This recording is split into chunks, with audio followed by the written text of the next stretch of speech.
నమస్కారం గంటరవానికి స్వాగతం. ముందుగా ప్రధానాంశాలు. త్వరలోనే ఆదరణ 3 పథకాన్ని అమలు చేస్తామన్న మంత్రి సవిత. బీసీలకు పనిముట్లు ఇచ్చి ఉపాధికి ఊతమిస్తామని వెల్లడి.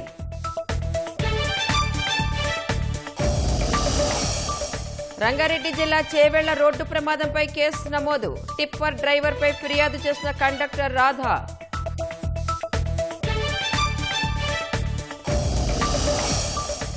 జైపూర్లో అతివేగంతో 12 వాహనాలను ఢీకొట్టిన ట్రక్. డ్రైవర్ నిర్లక్ష్యంతో 12 మంది మృతి.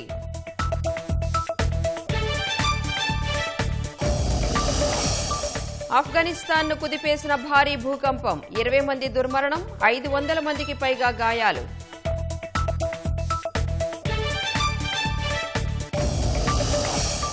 ఇరవై 25 ఏళ్ల తర్వాత బీహార్ చోర్మారా ఆదివాసీ గూడెంలో పోలింగ్ బూత్. నక్సల్స్ భయం లేకుండా ఓటు వినియోగించుకునేలా ఏర్పాట్లు. పంట పొలాలు ధ్వంసం చేస్తున్న అడవి ఏనుగులను కట్టడి చేసేందుకు సరికొత్త సాంకేతికతను అందుబాటులోకి తెచ్చామని ఉప ముఖ్యమంత్రి పవన్ కళ్యాణ్ అన్నారు. దీన్ని చిత్తూరు జిల్లాలో పైలట్ ప్రాజెక్టు కింద ప్రారంభించినట్లు వెల్లడించారు. ఏఐ మిషన్ లెర్నింగ్ సాంకేతికతతో పనిచేసే ఈ పరికరాన్ని ఏనుగులు సంచరించే ప్రాంతాల్లో ఏర్పాటు చేశామన్నారు. ఇది సౌరశక్తి సాయంతో ఏనుగుల సంచారాన్ని గుర్తిస్తుందన్నారు. వెంటనే తుపాకీ పేలుళ్ల శబ్దాలతో వాటిని భయపెడుతుందన్నారు. దీంతో పంట నష్టాన్ని నివారించి మనుషులు ఏనుగుల మధ్య సంఘర్షణను తగ్గించవచ్చన్నారు.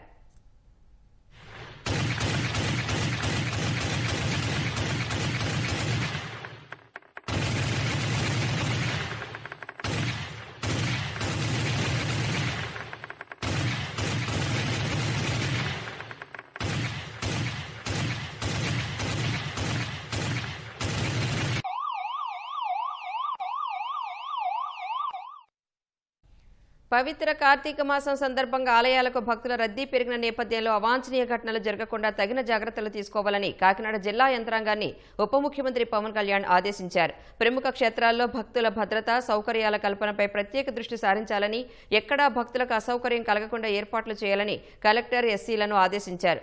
కాశీబుగ్గ ఆలయంలో తొక్కిసలాటను దృష్టిలో పెట్టుకుని జాగ్రత్తలు తీసుకోవాలన్నారు. కాకినాడ జిల్లా పరిధిలో ప్రముఖ క్షేత్రాలైన సామర్లకోట కుమార భీమేశ్వర స్వామి ఆలయం, పిఠాపురం శ్రీపాదగయ, అన్నవరం శ్రీ వీరవెంకట సత్యనారాయణ స్వామి ఆలయాలతో పాటు పలు ప్రధాన ఆలయాల్లో కార్తీక మాసంలో భక్తుల తాకిడి ఎక్కువగా ఉంటుందని తెలిపారు.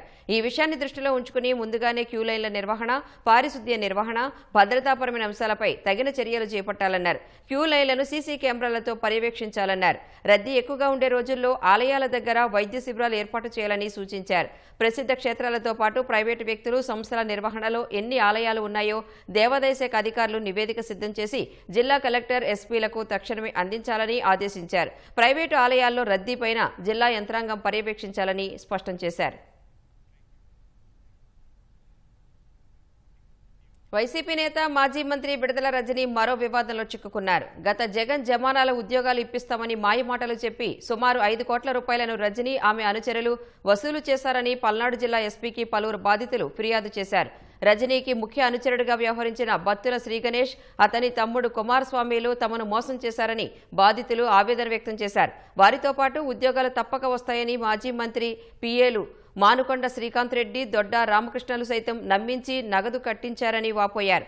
ఆ సమయంలో తప్పక ఉద్యోగాలు ఇప్పిస్తానని రజనీ కూడా హామీ ఇచ్చిందన్నారు. గత ఎన్నికల్లో వైసీపీ ఘోర ఓటమి తర్వాత వాళ్లంతా మొహం చాటేస్తున్నారని కన్నీటి పర్యంతమయ్యారు.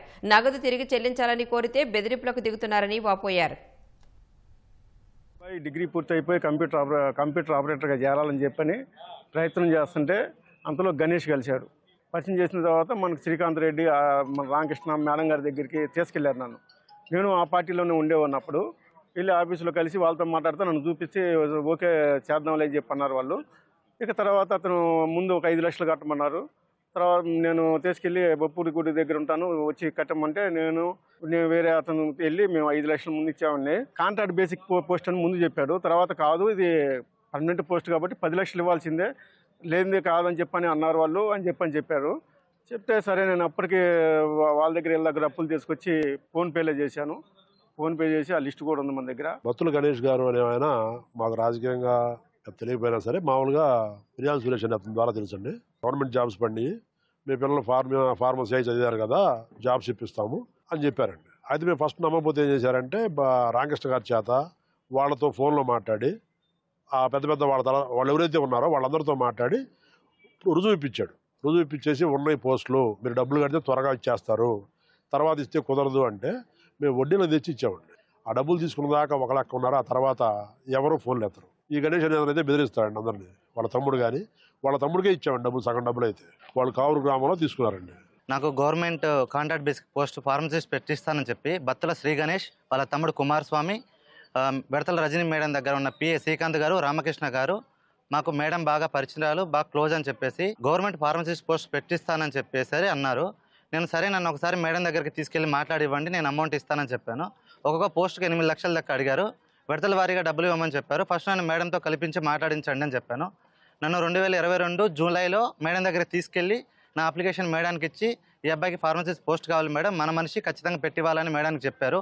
తర్వాత మీరు ఏదన్నా ఉంటే శ్రీకాంత్ గారితో, రామకృష్ణ గారితో మాట్లాడుకోమని చెప్పారు. మాకు మేడానికి మీడియేటర్గా మధ్యలో బత్తుల శ్రీ గణేష్, సన్నాఫ్ సుబ్బారావు ప్రతిదీ తనే మాట్లాడిచ్చేవాడు. ఇదిగోండి నేను నోటిఫికేషన్ ఇచ్చాను, నాది అప్లికేషన్ ఫాము. విడతల రజనీకాడికి బత్తుల శ్రీ గణేష్ ఇతనే నా దగ్గర నుంచి డబ్బులు తీసుకున్నాడు. ఇతను డైరెక్ట్ మేడం దగ్గర తీసుకెళ్ళి నాది ఫార్మసిస్ట్ అప్లికేషన్ చూపించి మేడంతో కూడా నన్ను మాట్లాడిచ్చాడు.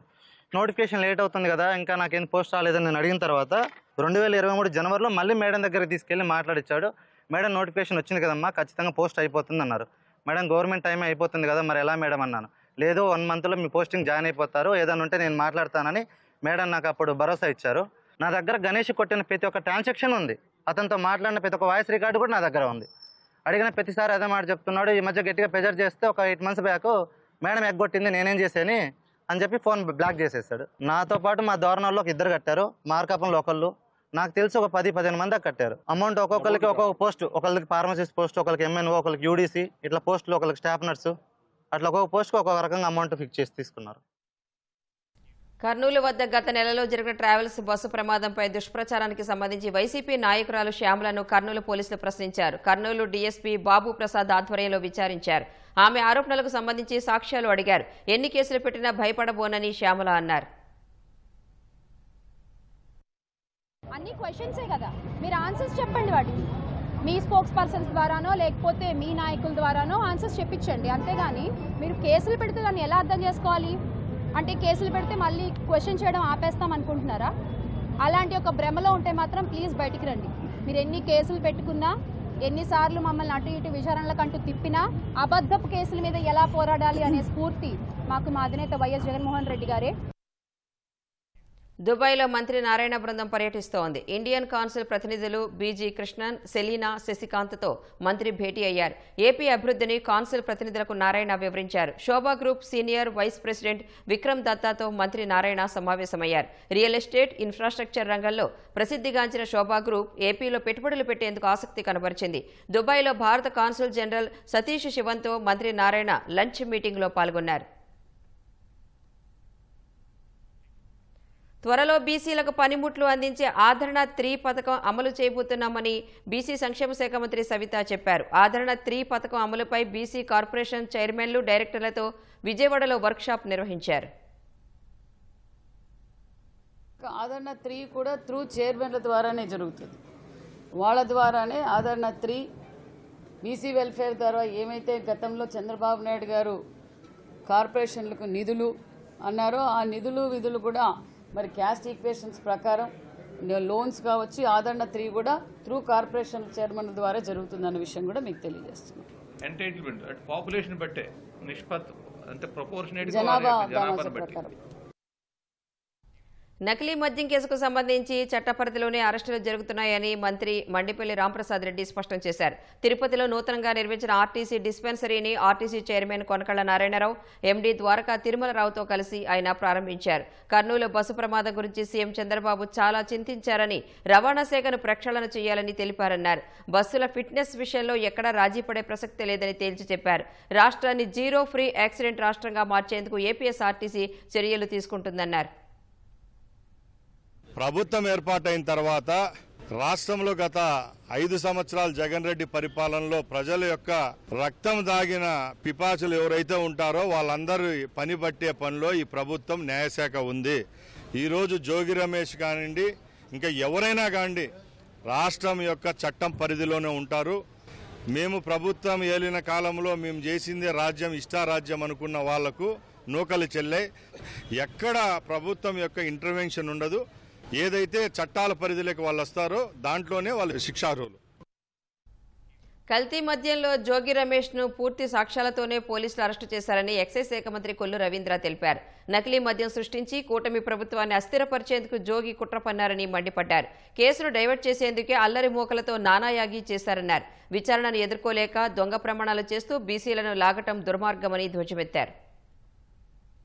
నకిలీ మద్యంలో మాజీ మంత్రి జోగి రమేష్ ఇన్వాల్వ్మెంట్ ఉందనేది పూర్తి సాక్ష్యాధారాలతో సహా మరి అతన్ని అరెస్ట్ చేయడం జరిగింది.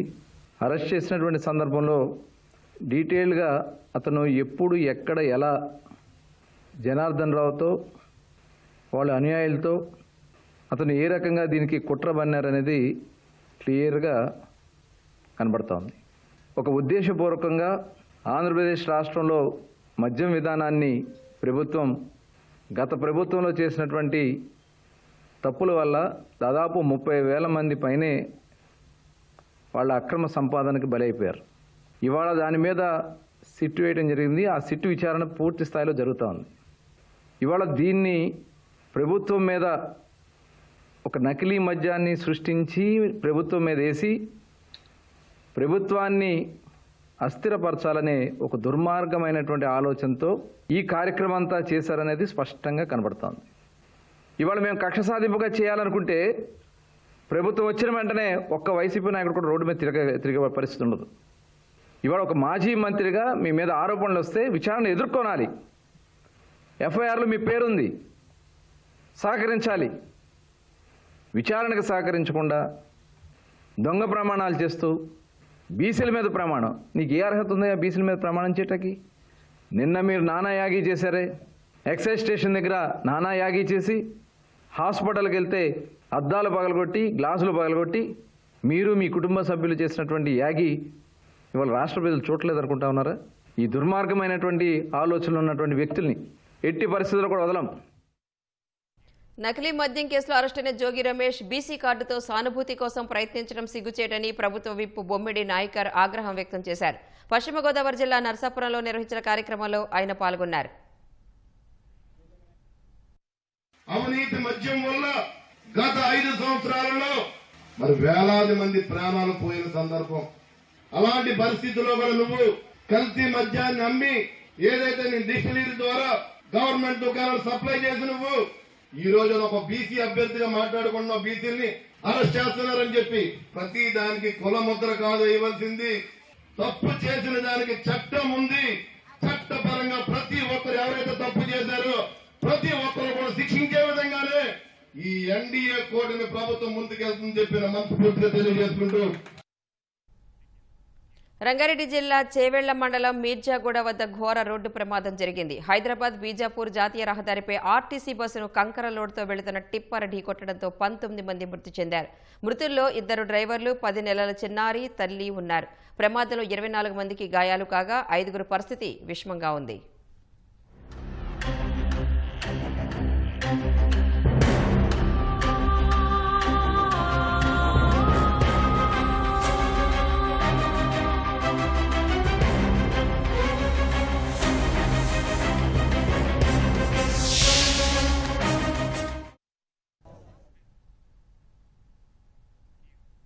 కర్నూలు జిల్లాలో బస్సు దుర్ఘటన మరొక ముందే మరో ఘోర విషాదం చోటు చేసుకుంది.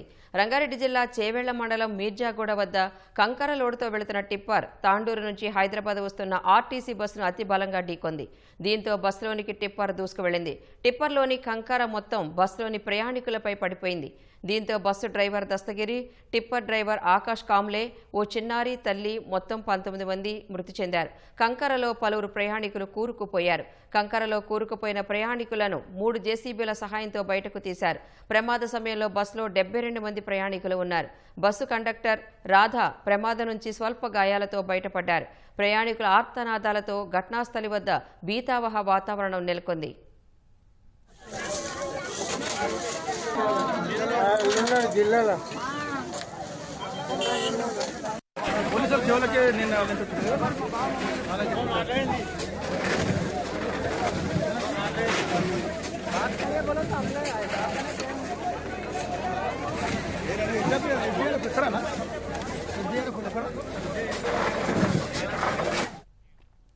తాండూరు డిపో బస్సులో 30 మంది తాండూరుకు చెందిన ఉద్యోగులు కళాశాలకు వెళ్లే విద్యార్థులు ఉన్నారు. ఉదయం 5 గంటలకు తాండూరు నుంచి హైదరాబాద్కు బస్సు బయలుదేరగా ప్రమాదానికి గురైంది.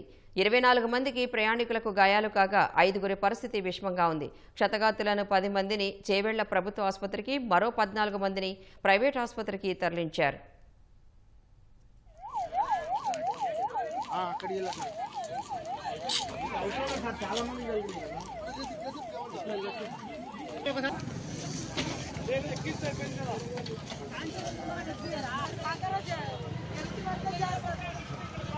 సహాయ చర్యల్లో పాల్గొన్న చేవెళ్ల సీఐ భూపాల్ శ్రీధర్ ప్రమాదానికి గురయ్యారు. సీఐ కాళ్లపైకి జేసీబీ ఎక్కడంతో తీవ్ర గాయాలయ్యాయి. హుటాహుటిన సీఐను ఆసుపత్రికి తరలించారు.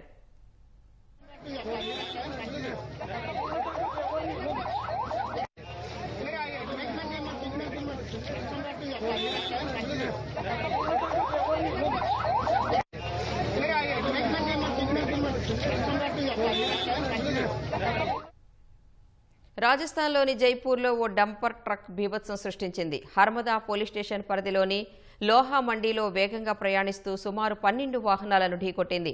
ఈ ఘటనలో 12 మంది మృతి చెందగా 10 మందికి పైగా గాయపడ్డారు. వాహనాల్లో అనేక మంది చిక్కుకున్నారని, మృతుల సంఖ్య మరింత పెరిగే అవకాశం ఉందని పోలీసులు తెలిపారు. క్షతగాతులను సమీపంలోని ఆసుపత్రులకు తరలిస్తున్నట్లు చెప్పారు. ప్రమాదానికి కారణమైన డ్రైవర్ను అదుపులోకి తీసుకుని విచారణ చేస్తున్నట్లు తెలుస్తోంది.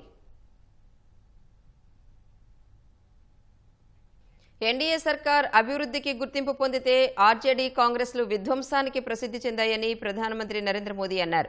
ఆర్జేడీ కాంగ్రెస్ పాలనలో బీహార్లో అభివృద్ధి కుంటుపడిందని ఆరోపించారు.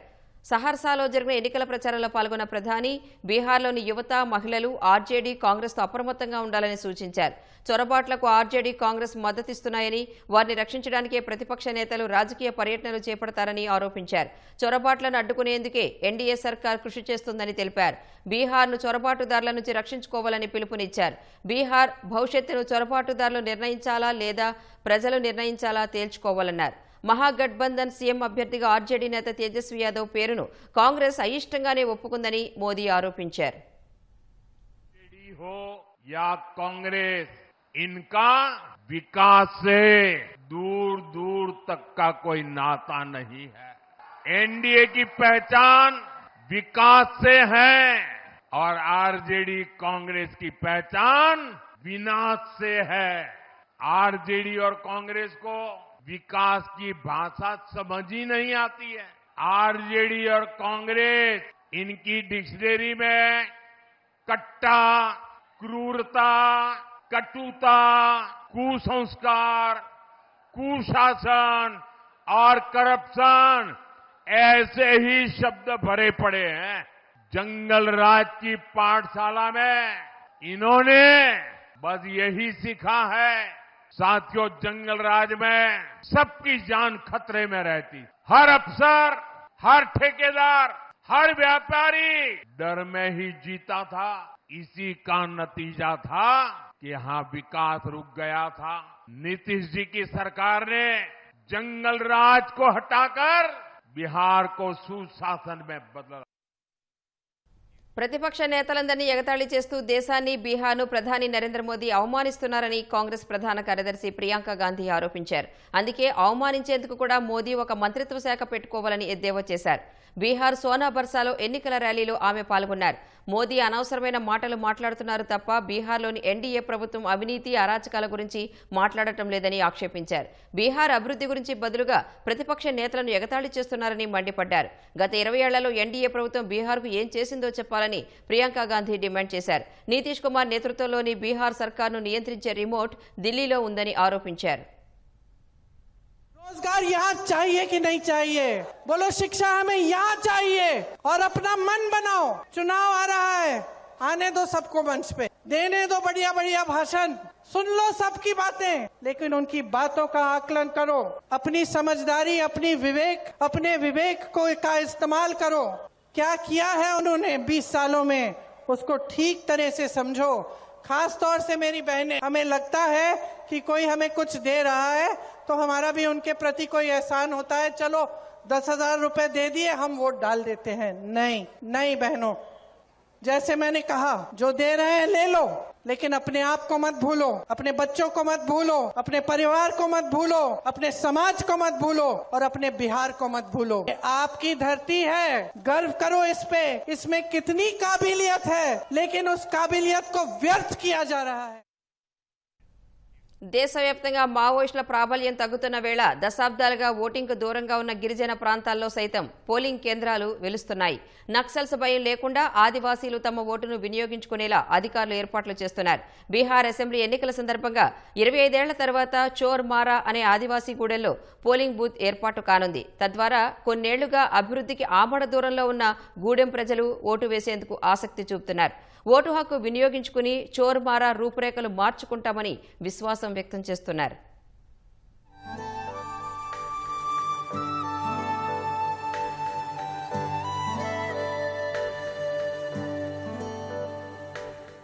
బీహార్ అసెంబ్లీ ఎన్నికల సందర్భంగా జమయి జిల్లాలోని చోర్మారా అనే ఆదివాసీ గూడెంకు 25 ఏళ్ల తర్వాత పోలింగ్ బూత్ రానుంది. కొన్నేళ్లుగా నక్సల్స్ ప్రాబల్యం ఉన్న ఈ గూడెంలో కొంతమంది ఆదివాసీలు తొలిసారిగా తమ ఓటు హక్కును వినియోగించుకోనున్నారు. 1990లో నక్సల్స్ కార్యకలాపాలు తీవ్రంగా ఉన్న సమయంలో చోర్మారా గూడెంలో పోలింగ్ బూత్ను తీసేశారు. అప్పట్నుంచి ఎన్నికలు వచ్చిన ప్రతిసారి గూడెం వాసులు ఓటు వేసేందుకు చాలా దూరం ప్రయాణం చేయాల్సి వచ్చేది. కొన్నిసార్లు దూరపు ప్రయాణాల వల్ల ఓటు వేసేందుకు విముఖత చూపించేవారు. క్రమేపీ ఆ చుట్టుపక్కల ప్రాంతాల్లో నక్సల్స్ ఉనికి తగ్గుముఖం పట్టింది. ఆదివాసీల డిమాండ్ మేరకు 25 ఏళ్ల తర్వాత చోర్మారాలో పోలింగ్ బూత్ను అధికారులు ఏర్పాటు చేస్తున్నారు.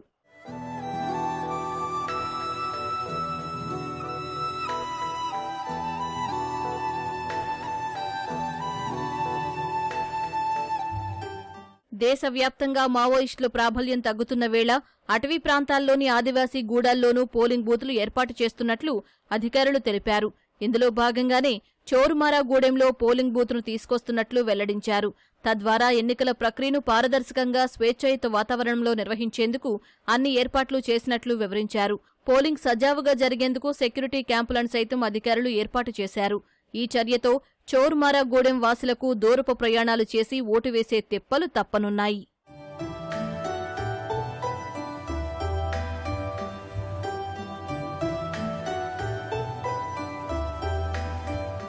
చోర్మారాలో నక్సలిజం అనేది గతమని గూడెం వాసులు చెబుతున్నారు. 25 ఏళ్ల తర్వాత చోర్మారాకు పోలింగ్ బూత్ రావడం పట్ల సంతోషం వ్యక్తం చేశారు. పోలింగ్ బూత్ వచ్చినప్పటికీ చోర్మారాలో చాలా సమస్యలు ఉన్నాయని ఆందోళన వ్యక్తం చేశారు. రోడ్లు, విద్యుత్ సౌకర్యం, వైద్య సదుపాయాలు లేక ఇబ్బందులు పడుతున్నామని ఆవేదన వ్యక్తం చేశారు.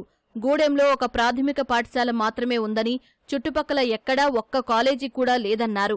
వీటన్నింటినీ అధిగమించేందుకే ప్రజాస్వామ్య వ్యవస్థలో తమ ఓటు హక్కును వినియోగించేందుకు నిర్ణయించుకున్నట్లు గూడెం వాసులు చెబుతున్నారు. బీహార్ అసెంబ్లీ ఎన్నికల్లో తమ ఓటు వేసి చోరుమారా అభివృద్ధిలో భాగమవుతామని అంటున్నారు. ఈ నెల 11న బీహార్ అసెంబ్లీ ఎన్నికల 2వ విడతలో చోరుమారాతో పాటు పలు ప్రాంతాల్లో ఎన్నికలు జరగనున్నాయి. ఈ నెల 14న ఎన్నికల ఫలితాలు వెలువడనున్నాయి.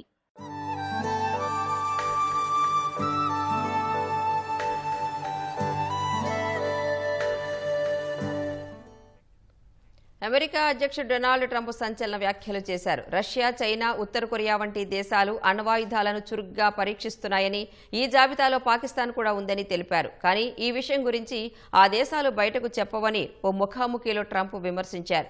రష్యా, చైనా వద్ద చాలా అణ్వాయుధాలు ఉండొచ్చన్న ట్రంప్, కానీ అమెరికా అణ్వాయుధాలతో ప్రపంచం మొత్తాన్ని 150 సార్లు పేల్చేయొచ్చని హెచ్చరించారు.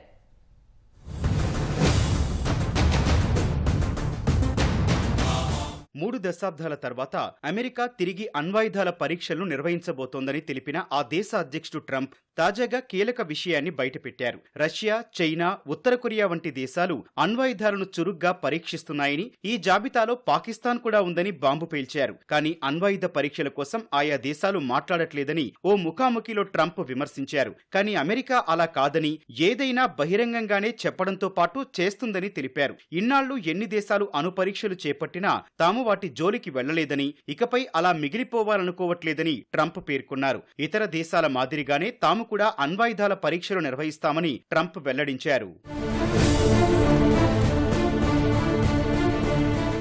రష్యా, చైనా వద్ద చాలా అణ్వాయుధాలు ఉండి ఉంటాయని ట్రంప్ అభిప్రాయపడ్డారు. కానీ అమెరికా దగ్గర అంతకంటే ఎక్కువే ఉన్నాయని తెలిపారు. అమెరికా వద్ద ఉన్న అణ్వాయుధాలతో ఈ ప్రపంచం మొత్తాన్ని 150 సార్లు పేల్చేయొచ్చని ట్రంప్ హెచ్చరించారు. కానీ అణ్వస్త్రాల నిరాయుధీకరణ గురించి రష్యా అధ్యక్షుడు వ్లాదిమిర్ పుతిన్, చైనా అధ్యక్షుడు షీ జిన్పింగ్ తో చర్చించినట్టు ట్రంప్ తెలిపారు. అమెరికా అణ్వాయుధ పరీక్షలకు ఇప్పటికే ఏర్పాట్లు ప్రారంభమైనట్లు పేర్కొన్నారు. అయితే ఎప్పుడు, ఎక్కడ ఈ పరీక్షలు నిర్వహించనున్నారన్న విషయాన్ని మాత్రం ట్రంప్ వెల్లడించలేదు.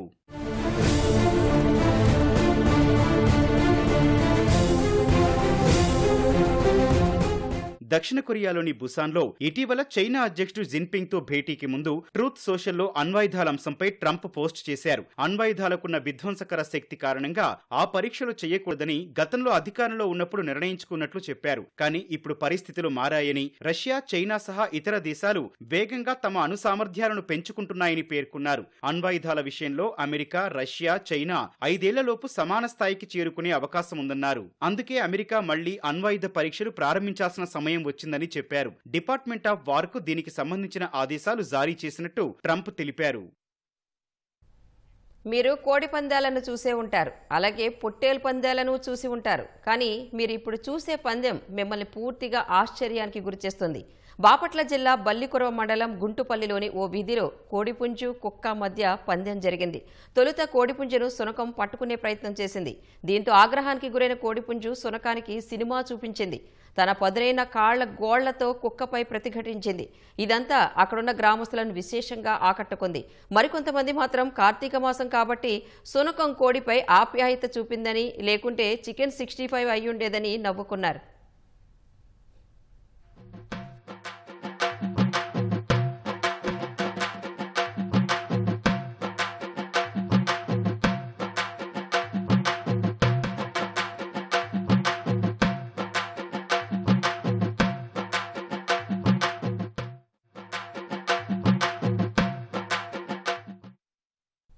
మహిళలు 6 అడుగుల ఎత్తు ఉంటే అందరూ ఆశ్చర్యంతో నోళ్లు వెళ్లబెట్టి చూస్తారు. అలాంటిది 7 అడుగుల ఎత్తైన మహిళ తిరుమలలో ప్రత్యక్షమైంది. వానమామలై పీఠాధిపతి మధుర కవి రామానుజజీయర్ స్వామి ఆయన భక్త బృందంతో పాటు ఈ ఎత్తైన మహిళ స్వామివారిని దర్శించుకున్నారు. శ్రీవారి దర్శనానికి వెళ్తుండగా క్యూలైన్లో భక్తులు ఆశ్చర్యానికి లోనయ్యారు. దర్శనం తర్వాత దేవస్థానం బయటకు వచ్చిన తరుణంలో అక్కడ ఉండే జనం వింతగా చూస్తూ ఉండిపోయారు. ఈ ఎత్తైన మహిళ శ్రీలంక నెట్బాల్ క్రీడాకారిణి తర్జిని శివలింగంగా గుర్తించారు.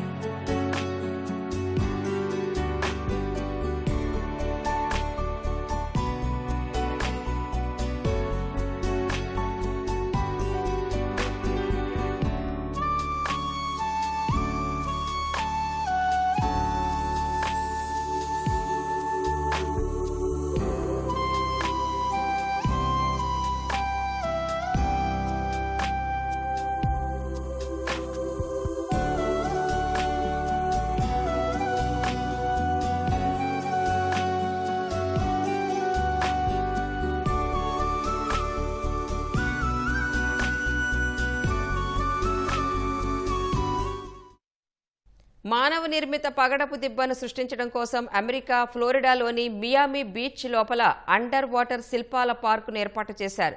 రీఫ్ లైన్ అనే స్వచ్ఛంద సంస్థ ప్రయోగాత్మకంగా చేపడుతున్న ఈ ప్రాజెక్ట్ తొలి దశలో భాగంగా కాంక్రీట్తో తయారైన 22 కార్ల శిల్పాలను సముద్రం లోపల ఏర్పాటు చేశారు. లియాండ్రో ఎర్లిచ్ రూపొందించిన ఈ శిల్పాలు సముద్రపు అడుగున ట్రాఫిక్ జామ్ లాగా కనిపిస్తాయి. ఇవి సముద్ర జీవులకు ఆవాసాలను సృష్టించి అంతరించిపోతున్న పగడపు దిబ్బల పునరుద్ధరణకు సహాయపడతాయి. ఈ ప్రాజెక్టు కోసం ఇప్పటి వరకు $5 మిలియన్ రీఫ్ లైన్ ఖర్చు పెట్టింది. వాతావరణ మార్పుల వల్ల సముద్ర మట్టం పెరగడం, సముద్ర ఉష్ణోగ్రతలు పెరగడం వంటి సమస్యలపై అవగాహన కల్పించడం ఈ ప్రాజెక్టు ముఖ్య ఉద్దేశమని రీఫ్ లైన్ వ్యవస్థాపకులు జిమెనా కామినోస్ తెలిపారు. త్వరలోనే మియామి ల్యాబ్లో పెంచిన 2200 పగడాలను కాంక్రీట్ కార్ల శిల్పాలపై సీడింగ్ చేస్తామని పేర్కొన్నారు.